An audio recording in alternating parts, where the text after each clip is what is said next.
Pour moi, avoir un handicap, c'est vivre avec un défi supplémentaire comparé aux autres personnes et de façon quotidienne. Et c'est quelqu'un qui a une différence. C'est une personne qui veut faire exactement comme tout le monde, mais de façon différente. Et puis, il y a différentes sortes d'handicap, d'ailleurs, visuel, auditif, mobilité. Toutes ces personnes vivent avec une différence. C'est la limitation fonctionnelle. Ça peut être, maintenant, quelqu'un qui est aveugle, quelqu'un qui est sourd, l'incapacité à faire quelque chose. Une personne qui a des limites. Mais un handicap est aussi une limite que la personne qui te regarde et qui te parle peut avoir. La limite est sur les deux côtés. Ça exige de la personne d'investir un effort supplémentaire. Un handicap, pour moi, c'est tout ce qui va à l'encontre du besoin de la personne. On est au même niveau que tout le monde, hein? Un handicap, ça dépend toujours du caractère de la personne. Ça dépend des attitudes des gens. Que ce soit une déficience physique ou bien une difficulté de faire un certain geste, c'est juste une question d'adaptation. Plutôt de parler de handicap, on doit parler de personnes avec handicap. Parce que souvent, les gens voient en premier l'handicap et deuxièmement la personne. Je veux être vu comme les autres. On sait que le gouvernement de l'Ontario veut faire de cette province la province la plus accessible au Canada d'ici 2025. Le gouvernement a adopté la loi de 2005 sur l'accessibilité pour personnes avec handicap de l'Ontario. Il n'y a aucun doute qu'il y a des gens dans la communauté qui ne sont pas très confortables lorsqu'ils rencontrent une personne avec un handicap. Moi, je peux vous dire que les gens qui ont une déficience, c'est des gens qui ont un grand désir de l'autonomie, qui ont un grand désir de faire partie de la communauté. Donc, si on a des attitudes négatives par rapport à une personne, dépendant de sa limitation, on crée un handicap.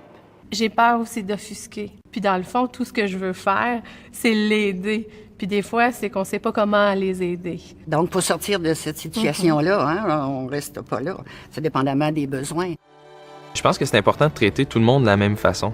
Qu'on ait un handicap ou qu'on n'en ait pas, on doit quand même fonctionner dans la même société, on doit quand même faire les mêmes choses. Je veux dire, tout le monde a besoin d'aller à l'épicerie.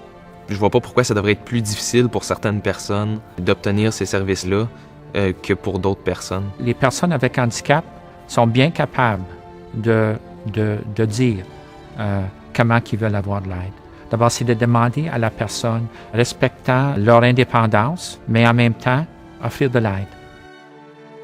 On considère les services à la clientèle comme la fondation pour toutes les autres normes à suivre.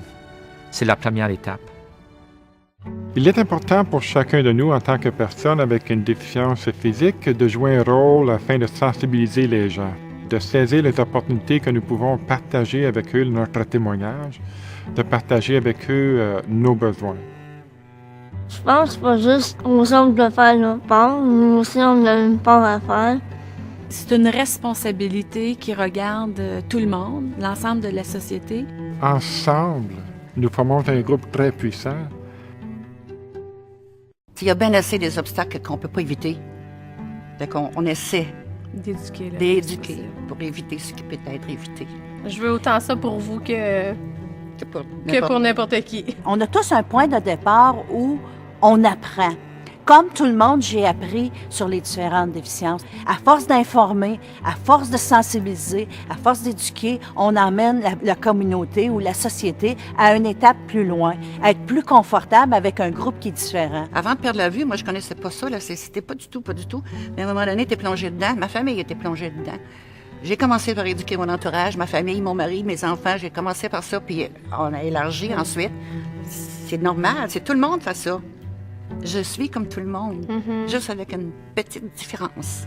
Donc, on réalise qu'il est très facile d'éliminer le plus grand obstacle dans nos communautés.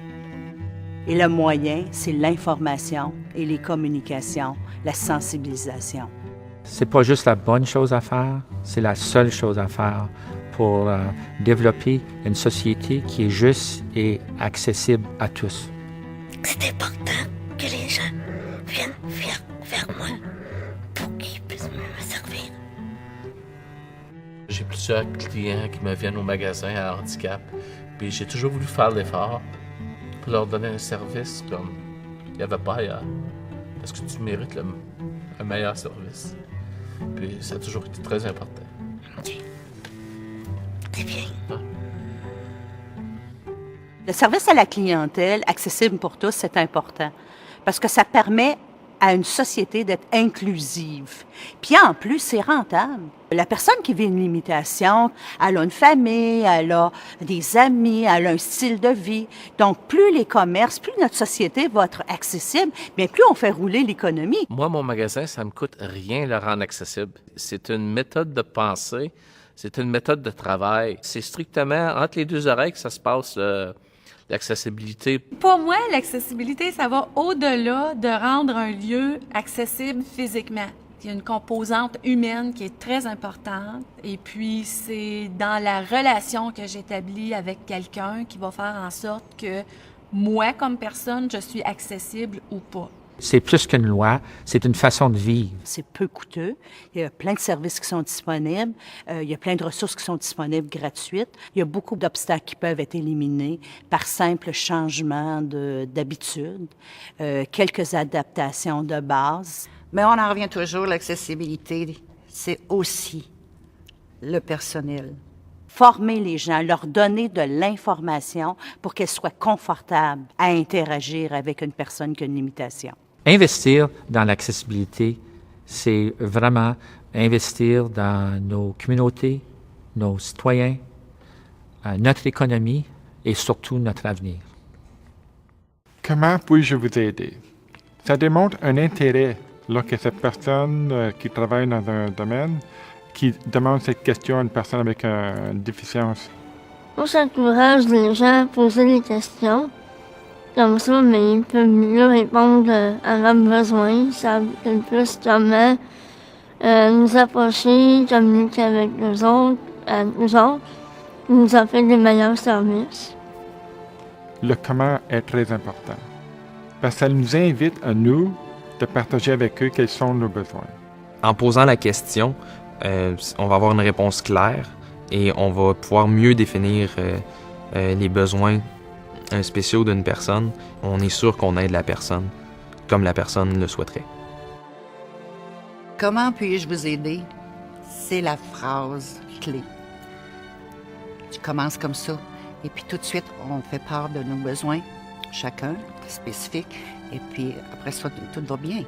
Pour moi, le comment est très important parce que est-ce que je peux vous aider?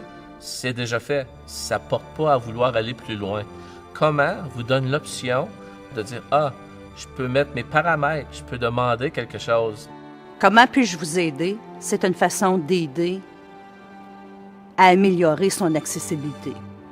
Les meilleures personnes pour dire comment on peut changer, comment on peut rendre accessible un service à clientèle, c'est la personne qui vient chercher le service. Comment puis-je vous aider?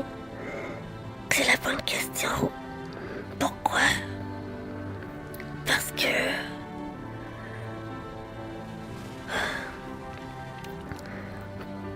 c'est la question, absolument, qu'on pose avec tout le monde.